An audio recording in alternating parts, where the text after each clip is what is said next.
ಧರ್ಮಸ್ಥಳ ಬುರುಡೆ ಪ್ರಕರಣಕ್ಕೆ ಸಂಬಂಧಪಟ್ಟಂತೆ ಎಸ್ಐಟಿ ತನಿಖೆ ನಡೀತಾ ಇದೆ. ಆದರೆ ಈ ಎಸ್ಐಟಿ ತನಿಖೆ ಬಗ್ಗೆನೇ ಅಸಮಾಧಾನ ವ್ಯಕ್ತಪಡಿಸಿದ್ದಾರೆ ಸಂಸದ ಬಸವರಾಜ ಬೊಮ್ಮಾಯಿ. ನಿರೀಕ್ಷೆಗೆ ತಕ್ಕಂತೆ ಎಸ್ಐಟಿ ತನಿಖೆ ನಡೀತಾ ಇಲ್ಲ, ಪೊಲೀಸ್ ಪದ್ಧತಿಯ ಪ್ರಕಾರ ತನಿಖೆ ಆಗ್ತಾ ಇಲ್ಲ ಅಂತ ಅವ್ರು ಹೇಳ್ತಾರೆ.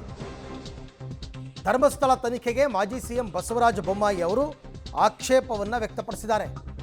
ಪ್ರಕರಣದ ತನಿಖೆ ಶೀಘ್ರದಲ್ಲೇ ತಾರ್ಕಿಕ ಅಂತ್ಯಕ್ಕೆ ಹೋಗಬೇಕು, ಒಂದು ಮಧ್ಯಂತರ ವರದಿ ಕೊಡಬೇಕು.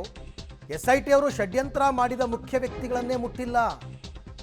ಆಮೇಲೆ ಎಸ್ಐಟಿ ಮೇಲೆ ಒತ್ತಡ, ರಾಜಕೀಯ ಒತ್ತಡ ಇದೆ, ರಾಜ್ಯ ಸರ್ಕಾರದ ಒತ್ತಡ ಇದೆ ಅಂತೆಲ್ಲ ಅವರು ಆರೋಪ ಮಾಡ್ತಾ ಇದ್ದಾರೆ.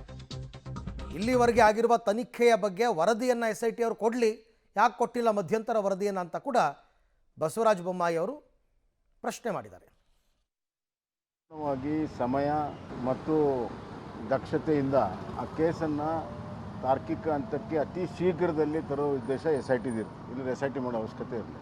ಎಸ್ಐಟಿಗಳು ತಮ್ಮ ಅಧಿಕಾರಿಗಳ ವಿವೇಚನೆಗೆ ತಕ್ಕಾಗೆ ಕೆಲಸ ಮಾಡ್ತಾ ಇಲ್ಲ ಅಂತ ಅನ್ನಿಸ್ತಾ ಇದೆ.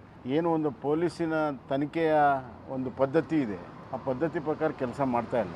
ಯಾರು ಕಂಪ್ಲೇನೆಂಟ್ ಇದ್ದಾರೆ, ಕಂಪ್ಲೇನೆಂಟ್ ಏನೇನೆಲ್ಲ ಹೇಳ್ತಾರೆ ಅದನ್ನು ಮಾಡೋದಕ್ಕೆ ಇವರು ಎಸ್ಐಟಿ ರಚನೆ ಆಗಿದೆ ಅಂತ ಅನ್ನಿಸ್ತಾ ಇದೆ. ಹೀಗಾದರೆ ನ್ಯಾಯ ಸಿಗೋದು. ಕಂಪ್ಲೇಂಟನ್ನು ತಗೋಬೇಕು, ಅದರ ತನಿಖೆ ಮಾಡಬೇಕು, ತೀರ್ಮಾನ ಮಾಡಬೇಕು. ದಿನಕ್ಕೊಂದು ಕಂಪ್ಲೇಂಟನ್ನು ಕೊಡ್ತಾ ಇದ್ದಾರೆ. ಯಾವಾಗ ಕಂಪ್ಲೇಂಟು ಅವ್ರು ಕೊಟ್ಟಿರೋದು ಹುಸಿ ಆಯಿತು, ಹೊಸ ಕಂಪ್ಲೇಂಟನ್ನು ಕೊಡ್ತಾ ಇತ್ತು. ಮೊದಲು ಯಾವ ಉದ್ದೇಶಕ್ಕಾಗಿ ಏನು ಟರ್ಮ್ಸ್ ಆ್ಯಂಡ್ ಕಂಡೀಷನ್ ಇತ್ತು ಎಸ್ಐಟಿದು, ಅದನ್ನು ಪೂರ್ಣ ಮಾಡಿ ಕೂಡಲೇ ತನಿಖಾ ವರದಿಯನ್ನು ಬಹಿರಂಗ ಮಾಡಬೇಕು. ಒಂದು ಮಾತನ್ನು ಹೇಳ್ತೀನಿ, ಈ ಎಸ್ಐಟಿ ಒಂದು ವಿಶೇಷ ಇದೆ. ಎಸ್ಐಟಿ ರಚನೆ ಸರ್ಕಾರ ಮಾಡಿರ್ಬೋದು, ಹೋಮ್ ಮಿನಿಸ್ಟರ್ ಮಾಡಿರ್ಬೋದು, ಆದರೆ ಇಡೀ ಕರ್ನಾಟಕದ ಜನ ಇದನ್ನು ನೋಡ್ತಾ ಇದ್ದಾರೆ. So SIT is answerable to the people of Karnataka. ರಾಜ್ಯದ ಜನರಿಗೆ ಉತ್ತರದಾಯಿತ್ವ ಇದೆ ಎಸ್ಐಟಿದು, ಆ ಜವಾಬ್ದಾರಿ ಇದೆ. ಮತ್ತು ರಾಜ್ಯದ ಜನ ಗಮನಿಸ್ತಾ ಇದ್ದಾರೆ, ಪ್ರತಿಯೊಂದು ಹಂತದಲ್ಲೂ ಗಮನಿಸ್ತಾ ಇದ್ದಾರೆ.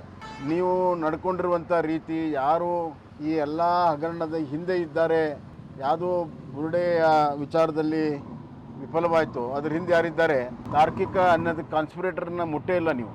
ಮೊದಲನೇದಾಗಿ ಷಡ್ಯಂತ್ರ ಮಾಡುವಂಥ ಮುಖ್ಯ ಜನರನ್ನು ಮುಟ್ಟೇ ಇಲ್ಲ. ಅದಕ್ಕಾಗಿ ಅವ್ರ ಹೇಳಿಕೆಗಳಿಗೆ ಬರ್ತಾ ಇದ್ದಾವೆ ಇತ್ತೀಚಿನ ದಿನಗಳಲ್ಲಿ, ಯಾಕಂದರೆ ಅವ್ರಿಗೆ ಖಾತ್ರಿ ಆಗಿದೆ ನಮ್ಮನ್ನು ಮುಟ್ಟಲ್ಲ ಅಂತ. ಎರಡನೇದಾಗಿ ಯಾರು ವಿಚಾರಣೆ ಮಾಡಿದ್ದಾರೆ, ತಾಸುಗಟ್ಟಲೆ ವಿಚಾರಣೆ ಮಾಡಿದರೂ ಕೂಡ ಯಾವುದೇ ನಿರ್ಣಯ ಇವತ್ತಾಗಿಲ್ಲ. ಅವರ ಬಂಧನವೂ ಕೂಡ ಆಗಿಲ್ಲ. ಬಂಧನ ಮಾಡಿ ವಿಚಾರ ಮಾಡೋದು ಬೇರೆ, ಹಂಗೆ ವಿಚಾರ ಮಾಡೋದು ಮಾಡಿ ಅಂತ ಹೋಮ್ ಮಿನಿಸ್ಟ್ರೇ ಹೇಳಿದ್ದಾರೆ.